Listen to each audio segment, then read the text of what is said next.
Assalamualaikum warahmatullahi wabarakatuh.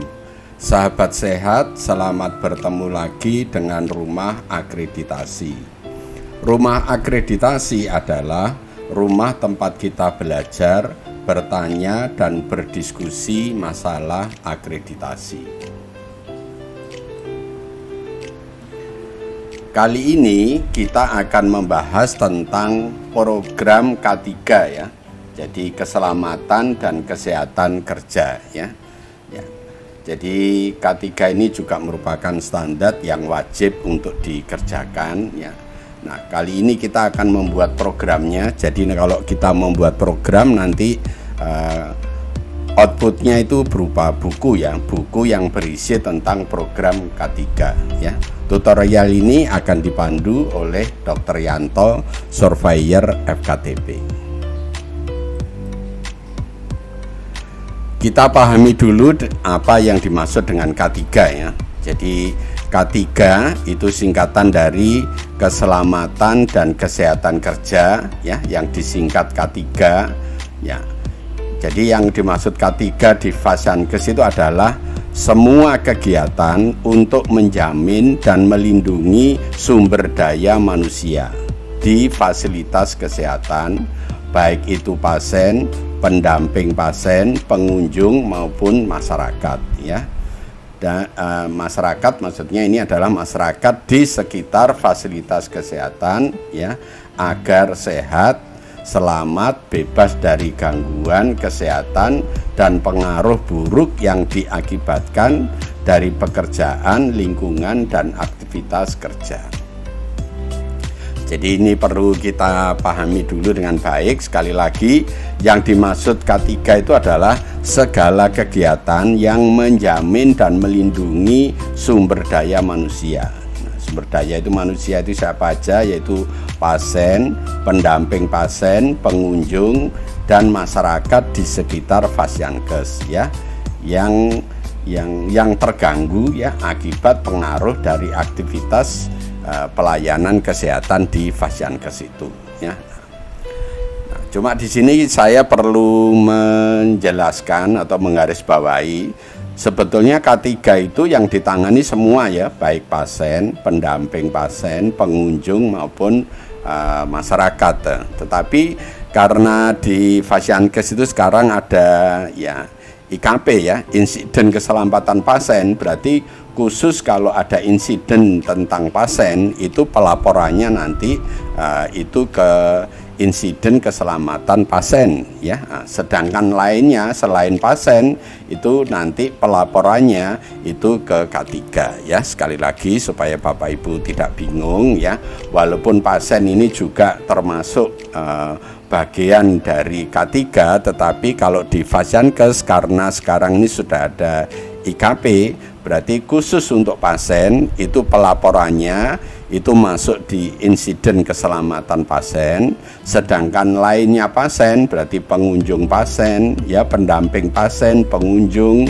dan masyarakat sekitar atau petugas yang mengalami cedera di dalam Fasyankes itu masuk ke dalam laporan K3 ya.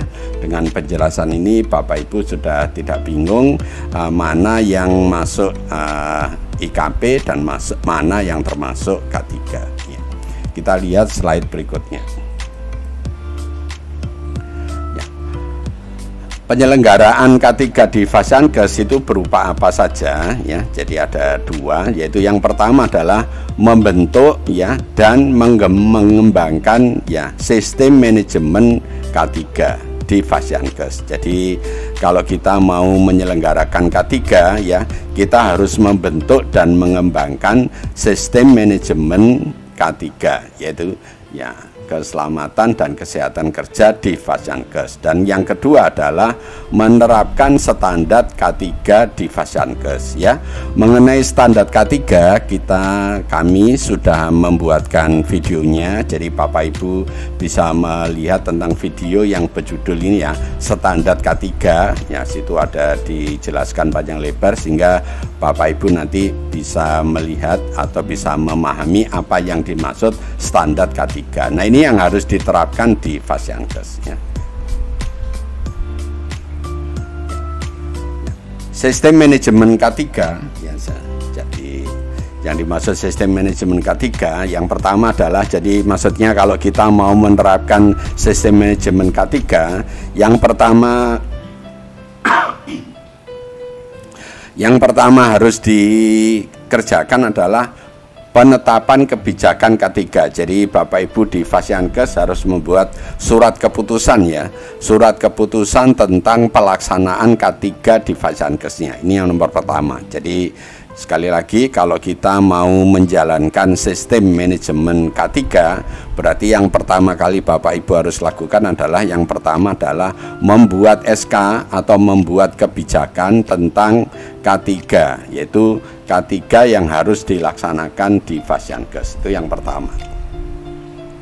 Kemudian yang kedua, setelah membuat SK adalah membuat perencanaan ya. Jadi perencanaan tentang K3. Jadi perencanaan K3 ya dimulai dari membuat perencanaannya, kemudian dimasukkan ke dalam RUK, kemudian nanti dimasukkan lagi ke dalam RPK. Ya, RPK nanti ada RPK bulanan dan nanti di breakdown ke dalam RPK bulanan. Ya, ini yang pertama. Jadi kemudian yang ketiga adalah pelaksanaan rencana K3. Jadi kalau rencana tadi sudah dibuat, rencana dengan K3, maka rencana itu perlu dikerjakan. Jadi melaksanakan K3. Nah, dalam melaksanakan K3 berarti nanti juga ada bukti-bukti pelaksanaannya ya. Oke. Tentang bagaimana cara melaksanakan kita sudah membuat videonya ya. Bapak Ibu bisa melihat di video nanti yang berjudul tentang implementasi PDCA ya. Nanti Bapak Ibu akan dijelaskan tentang itu. Kemudian yang keempat adalah pemantauan. Nah, pemantauan ini adalah monitoring dan evaluasi kinerja K3. Jadi K3 ini perlu juga dilakukan monitoring dan dilakukan evaluasi. Nah, Bapak Ibu juga harus memahami apa yang dimaksud monitoring, apa yang dimaksud evaluasi, bagaimana cara mengerjakannya, dokumennya berupa apa. Bapak Ibu nanti bisa melihat video juga di Rumah Akreditasi ini yang berjudul perbedaan monitoring dan evaluasi. Silakan ditonton supaya Bapak Ibu nanti paham untuk yang nomor 4 ini ya. Kemudian yang kelima, yang terakhir adalah peninjauan. Peninjauan itu observasi ya. Nah, dilakukan observasi dan peningkatan kinerja dari K3. Jadi setelah dilakukan pemantauan dan evaluasi, kalau ada sesuatu yang kurang itu perlu dilakukan observasi ya, guna untuk meningkatkan kinerja K3 sehingga kinerja dari K3 itu semuanya sesuai dengan target. Jadi sekali lagi Bapak Ibu di Fasiankes kalau mau melaksanakan sistem manajemen K3 itu ada 5 langkah. Yang pertama membuat SK tentang K3, kemudian membuat perencanaan tentang K3, kemudian melaksanakan ya kegiatan K3, kemudian melakukan monitoring dan evaluasi ya tentang K3, kemudian melakukan observasi dan melakukan peningkatan kinerja K3 di Fasiankes ya. Itu yang dimaksud melaksanakan sistem manajemen K3 di Fasiankes. Kita lihat slide berikutnya. Kemudian kita sekarang ya tentang membuat program K3 ya. Jadi Bapak Ibu dalam melaksanakan K3 di Fasiankes perlu membuat program. Nah, membuat program ini nanti outputnya berupa buku ya. Jadi berupa buku dijilid, dikasih judul gitu ya. Nah, itu cara membuatnya program ini ada sistematikanya. Bapak Ibu mengikuti ini sehingga nanti urutannya itu sudah baik ya. Ya, jadi yang pertama itu adalah pendahuluan ya. Kemudian yang setelah pendahuluan itu kemudian latar belakang. Nah, setelah latar belakang itu adalah tujuan umum dan tujuan khusus. Kemudian yang keempat itu adalah kegiatan pokok dari K3 itu dan rincian kegiatannya apa, kegiatan pokoknya apa, terus kemudian di bawahnya ini kemudian dilanjutkan dengan rincian kegiatan. Kemudian yang kelima adalah cara melaksanakan kegiatannya, kemudian yang keenam sasaran dari K3, kemudian yang ketujuh ya jadwal pelaksanaan kegiatan K3, kemudian yang ke-8 evaluasi pelaksanaan kegiatan dan pelaporannya ya. Kemudian yang ke-9 adalah pencatatan, pelaporan dan evaluasi dari kegiatan. Jadi ada 9 ini ya. Jadi sekali lagi Bapak Ibu kalau membuat program tentang K3 nanti outputnya itu berupa buku. Nah buku itu berupa ya rincian tentang kegiatan dengan sistematika sebagai berikut. Jadi yang pertama itu pendahuluan, kemudian dilanjutkan latar belakang, dilanjutkan tujuan umum dan tujuan khusus, kemudian kegiatan pokok dan rincian kegiatan, kemudian cara melaksanakan kegiatan, kemudian sasaran, kemudian jadwal pelaksanaan kegiatan, kemudian evaluasi pelaksanaan kegiatan dan pelaporannya, kemudian pelaporan, ya pencatatan, pelaporan dan evaluasi kegiatannya. Ini adalah sistematika kalau Bapak Ibu ingin membuat suatu program. Nah, dalam ini kita akan membuat program K3. Nah, masing-masing ini akan kita bahas pada slide berikutnya ya.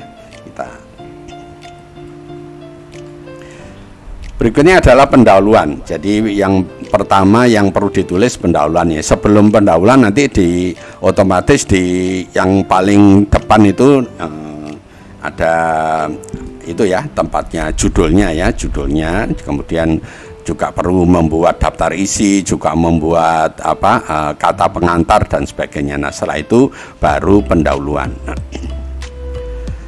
Yang perlu ditulis dalam pendahuluan adalah hal-hal yang bersifat umum tentang K3.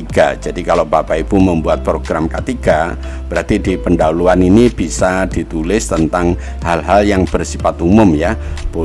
Yang bersifat umum ini bisa merupakan kebijakan atau merupakan data-data atau isu-isu yang umum yang berkaitan dengan K3 ya. Kita mulai dari yang dari nasional, dari provinsi, kemudian dari kabupaten atau kegiatan K3 yang ada di Fasiankes Bapak Ibu sekalian ya. Itu cara menulis tentang pendahuluan. Kemudian kita lanjutkan yang kedua tentang latar belakang ya. Apa yang perlu ditulis di latar belakang? Nah, yang perlu ditulis di latar belakang adalah ya justifikasi atau alasan ya mengapa program K3 itu perlu dibuat ya. Jadi nanti Bapak Ibu menulis di latar belakangnya ini harus menyatakan ya kenapa program K3 itu perlu dibuat. Jadi mungkin perlu disampaikan bahwa program K3 ini perlu dilaksanakan di Fasiankes ini dalam rangka untuk melindungi misalnya pasien ya, pengunjung ya, kemudian masyarakat sekitar juga petugas ya gitu. Jadi seperti itu. Jadi alasan-alasan mengapa ya program K3 itu perlu dibuat ya.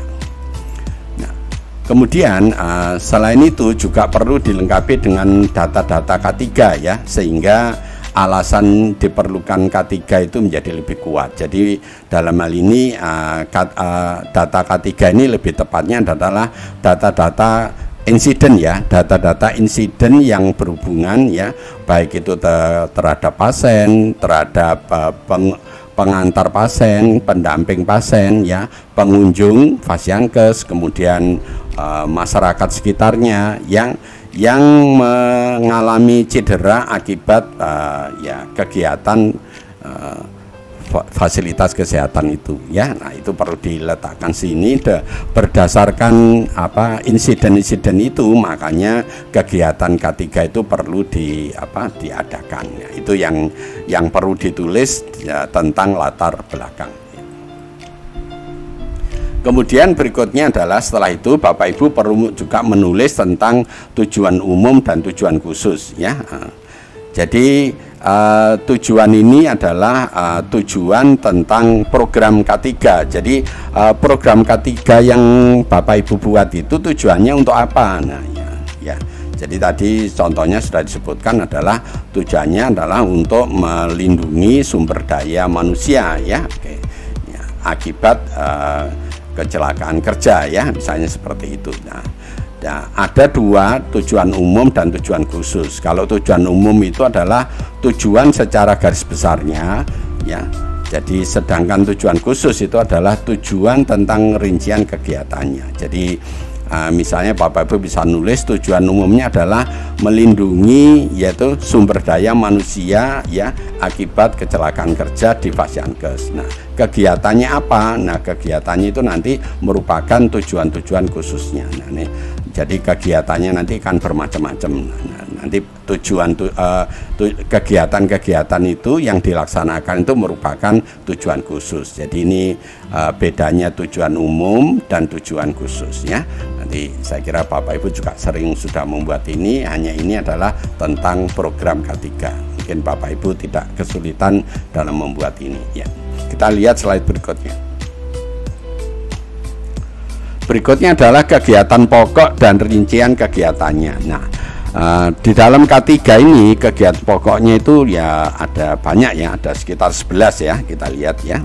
Dan yang pertama adalah pengenalan potensi bahaya dan pengendalian risiko K3. Jadi ini apa kegiatan pokoknya. Jadi kecelakaan akibat kerja itu sebelum terjadi itu perlu dibuat potensi bahayanya, dan kalau sudah dibuat potensi bahayanya itu perlu dikendalikan ya. Untuk bisa memahami ini Bapak Ibu harus melihat video yang berjudul FMIA. Nanti dengan memahami FMIA Bapak Ibu akan paham tentang kegiatan nomor 1. Kemudian yang kedua adalah penerapan kewaspadaan standar. Jadi kewaspadaan standar ini merupakan bagian dari kewaspadaan standar ini. Nanti di Fasiankes itu kan ada 11 ya, tapi yang yang dikerjakan di Fasiankes itu kalau mau lengkap itu ada 10, tetapi di K3 ini tidak semuanya dikerjakan. Nah, untuk memahami ini kewaspadaan standar ini apa saja ya, ini Bapak Ibu nanti bisa melihat ya video yang berjudul tentang standar K3. Itu akan dijelaskan panjang lebar. Kemudian penerapan prinsip ergonomi ya. Dalam bekerja ya itu harus menerapkan prinsip ergonomi. Yang dimaksud prinsip ergonomi adalah sesuai dengan postur tubuhnya. Soalnya kalau bekerja yang menggunakan alat, menggunakan tempat yang tidak sesuai ergonomis itu bisa menimbulkan cedera atau bisa menimbulkan kecelakaan kerja. Jadi makanya dalam melaksanakan kegiatan itu harus menerapkan prinsip ergonomi. Kemudian pemeriksaan kesehatan berkala. Jadi pegawai di Fasiankes itu perlu diperiksa secara berkala, itu minimal 1 tahun 1 kali. Jadi kalau mampu bisa 6 bulan sekali, tapi kalau tidak itu tentang pemeriksaannya itu setahun 1 kali ya. Ini untuk menghindari ya agar jangan sampai terjadi sakit penyakit ya, itu perlu dilakukan pemeriksaan kesehatan. Kemudian berikutnya adalah pemberian imunisasi. Jadi pada pegawai-pegawai yang bekerja di lingkungan yang berisiko ya, terutama yang bersentuhan dengan cairan darah, cairan tubuh, itu kan berisiko terkena penyakit dari pasien. Makanya pegawai tersebut perlu dilindungi ya, perlu diberi imunisasi. Contohnya misalnya hepatitis B itu ya, supaya para pegawai itu tidak mengalami bahaya dari akibat kerjanya ya. Itu yang kelima. Kemudian yang keenam adalah pembudayaan PHBS ya, perilaku hidup bersih dan sehat ya, agar semuanya ya baik pasiennya, petugasnya itu bisa sehat ya, semuanya perlu membudayakan PHBS selama menjalankan pekerjaannya ya. Kemudian berikutnya yang ketujuh adalah pengelolaan sarana dan prasarana. Jadi sarana dan prasarana ini perlu dikelola ya dalam aspek ya K3 ya, agar sarana dan prasarana ini tidak menyebabkan kecelakaan kerja. Kemudian yang ke-8 adalah pengelolaan peralatan medis. Jadi peralatan medis itu juga harus diperlakukan ya sesuai dengan standar K3. Untuk apa? Agar peralatan ini tidak menyebabkan kecelakaan kerja ya. Oke. Kemudian yang ke-9 adalah kesiapsiagaan terhadap kondisi darurat ya, kondisi bencana termasuk kebakaran ya. Jadi kalau sewaktu-waktu terjadi bencana, terjadi kebakaran, maka harus siap. Nah ya, bagaimana Fasankes itu menyiapkan kesiapsiagaannya ya, nanti Bapak Ibu bisa melihat standarnya ya. Kemudian yang ke-10 adalah pengelolaan ya bahan B3 dan limbah B3.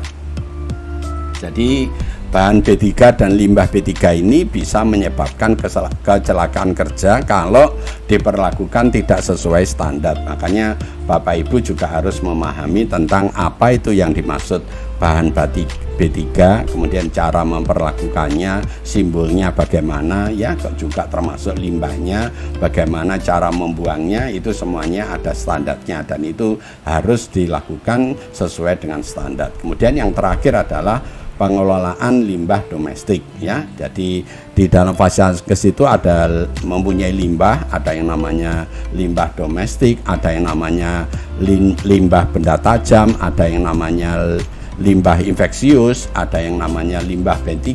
Semuanya itu Bapak Ibu harus paham bagaimana cara memperlakukannya yang sesuai dengan standarnya. Jadi kegiatan pokoknya itu ada 11 ini, kemudian dari masing-masing nanti dirinci kegiatannya.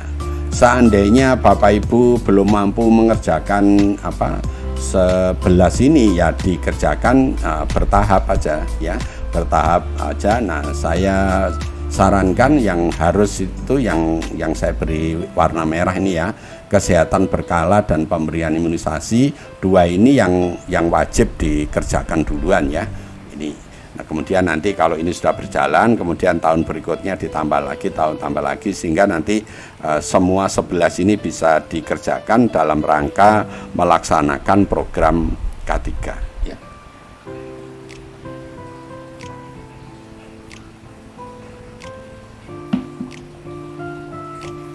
Kita lihat slide berikutnya. Kemudian kalau kegiatannya sudah dibuat ya, kemudian berikutnya adalah cara melaksanakan kegiatan. Jadi kegiatan yang sudah kita buat itu cara melaksanakannya bagaimana. Nah, jadi yang dimaksud atau yang ditulis dalam cara melaksanakan kegiatan ini adalah metode untuk melaksanakan kegiatan. Jadi kegiatannya itu ya dilaksanakan dengan metode apa. Jadi yang dimaksud metode untuk melaksanakan kegiatan itu ya misalnya kegiatan itu dilakukan dengan cara rapat, dengan cara ceramah, dengan cara kunjungan rumah, dengan cara pelatihan. Nah itu yang perlu ditulis. Jadi kegiatan yang jumlahnya ada 11 tadi nanti di Fasankes Bapak Ibu itu dilaksanakan dengan metode apa gitu ya. Jadi sekali lagi metodenya itu bisa dengan cara rapat, dengan cara pertemuan, dengan cara simulasi, dengan cara ya membuat banner ya, dengan cara kunjungan rumah dan seterusnya ya. Itu yang dimaksud yang cara melaksanakan kegiatan. Nah metode ini ya antara lain di sini disebutkan dengan membentuk tim ya, melakukan rapat, melakukan audit ya, melakukan monitoring. Nah itu termasuk kegiatan-kegiatan yang perlu dilakukan, caranya bagaimana. Itu sekali lagi yang perlu ditulis di cara melaksanakan kegiatan.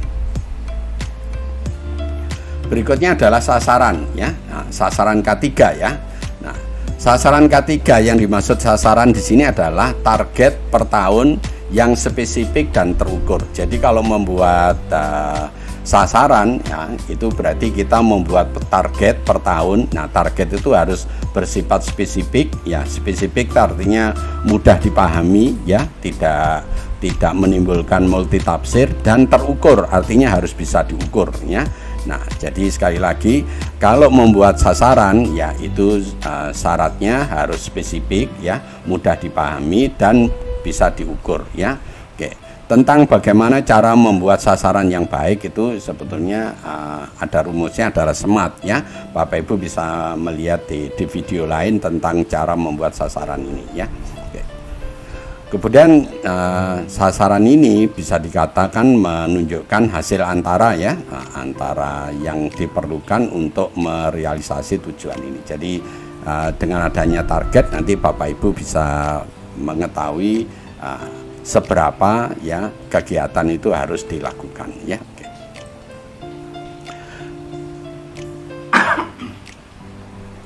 Berikutnya adalah jadwal pelaksanaan kegiatan ya. Jadi kegiatan yang sudah kita tulis itu juga perlu dibuatkan jadwalnya. Nah, namanya jadwal berarti kegiatan itu merupakan perencanaan waktu ya. Jadi namanya perencanaan waktu berarti kapan itu dilaksanakan dan itu selesai kapan ya. Jadi namanya jadwal kegiatan berarti jadwal kegiatan itu menjelaskan kegiatan itu dimulai kapan dan berakhir kapan. Nah, itu akan lebih bagus kalau Bapak Ibu membuatnya dalam bentuk bagan jancat ya, dalam bentuk bagan ya. Ini Bapak Ibu sudah biasa atau membuat jadwal ini. Yang penting jadwal ini adalah mengatakan ya, menjelaskan bahwa kegiatan itu kapan dimulai dan kapan itu harus selesai. Oke, itu tentang jadwal. Kemudian kegiatan juga perlu dievaluasi ya dan perlu dilaporkan ya. Yang dimaksud dengan monitoring, jadi yang kegiatan tadi perlu dimonitoring dan perlu dievaluasi. Yang dimaksud monitoring adalah pemantauan ya, pemantauan tentang pelaksanaan K3 ya. Jadi sekali lagi yang dimaksud monitoring itu pemantauan ya pelaksanaan K3. Jadi yang perlu dilihat di dalam monitoring adalah proses ya, proses kegiatan K3. Nah, kapan dilaksanakan ya, itu pada saat kegiatan itu berlangsung ya. Karena untuk apa dilakukan monitoring ya, agar jika terjadi penyimpangan ya itu segera bisa dibetulkan ya.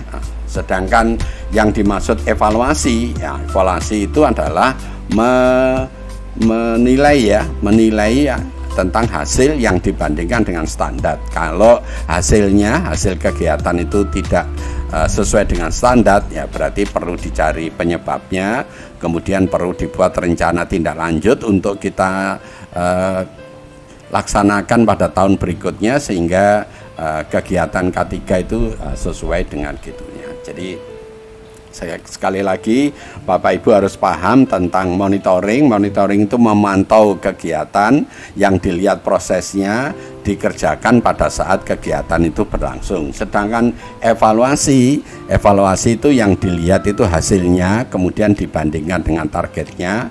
Kemudian kalau tidak sesuai perlu dibuat rencana tindak lanjut agar kegiatannya itu pada tahun berikutnya bisa mencapai target itu ya. Nah, sekali lagi untuk monitoring dan evaluasi Bapak Ibu silakan menonton di video yang berjudul perbedaan monitoring dan evaluasi. Dengan melihat video itu Bapak Ibu akan paham bisa melaksanakan kegiatan nomor 8 ini ya. Oke.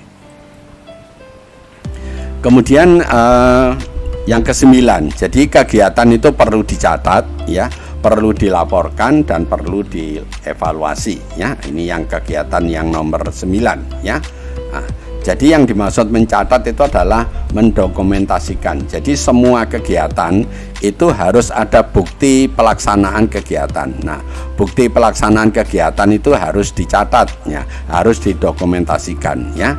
Dokumentasi ini bisa berupa foto, bisa berupa narasi ya, bisa berupa screenshot dari media sosial ya. Jadi itu nama lain dari ini adalah rekaman kegiatan. Jadi yang perlu dicatatnya adalah rekaman kegiatan ya. Bapak Ibu bisa memahami ini dengan menonton video yang video di rumah akreditasi ini. Nanti judulnya adalah implementasi PDCA. Jadi kalau Bapak Ibu melihat video yang berjudul implementasi PDCA, nanti Bapak Ibu paham tentang bagaimana caranya mendokumentasikan ya.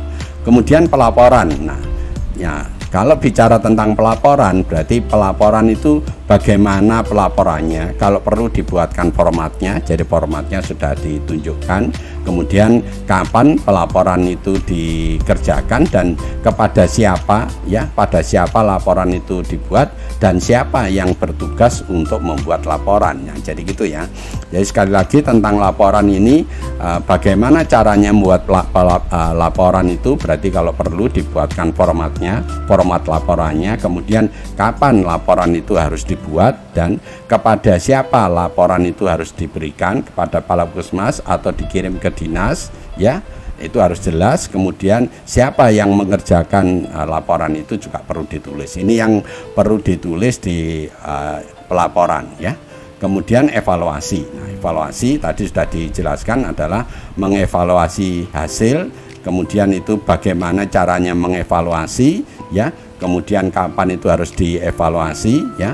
Evaluasi itu juga perlu dilaporkan atau enggak, itu semuanya perlu ditulis di dalam pencatatan, pelaporan dan evaluasi kegiatan.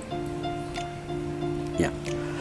Terima kasih ya telah menonton video ini, ya. Kalau video ini Bapak Ibu anggap baik, jangan lupa beri kami like, ya. Dan Bapak Ibu jangan lupa untuk subscribe, ya, agar Bapak Ibu tidak ketinggalan kalau kami mengupload video yang baru. Dan kalau ada sesuatu yang kurang jelas, Bapak Ibu silakan menulis di komen, ya.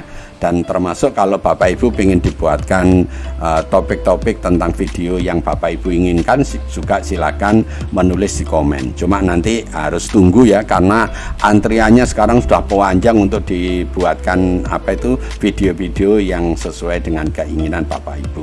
Dan yang terakhir, kalau kami minta bantuan dari Bapak Ibu untuk share, ya, share video ini kepada saudara kita yang lain agar saudara yang kita yang lain itu bisa ikut menikmati manfaat dari video ini, ya. Begitu Bapak Ibu tentang tutorial pada kali ini, ya, lebih kurangnya saya mohon maaf. Kita akhiri tutorial kali ini dengan baca hamdalah. Alhamdulillahirabbil alamin. Wassalamualaikum warahmatullahi wabarakatuh.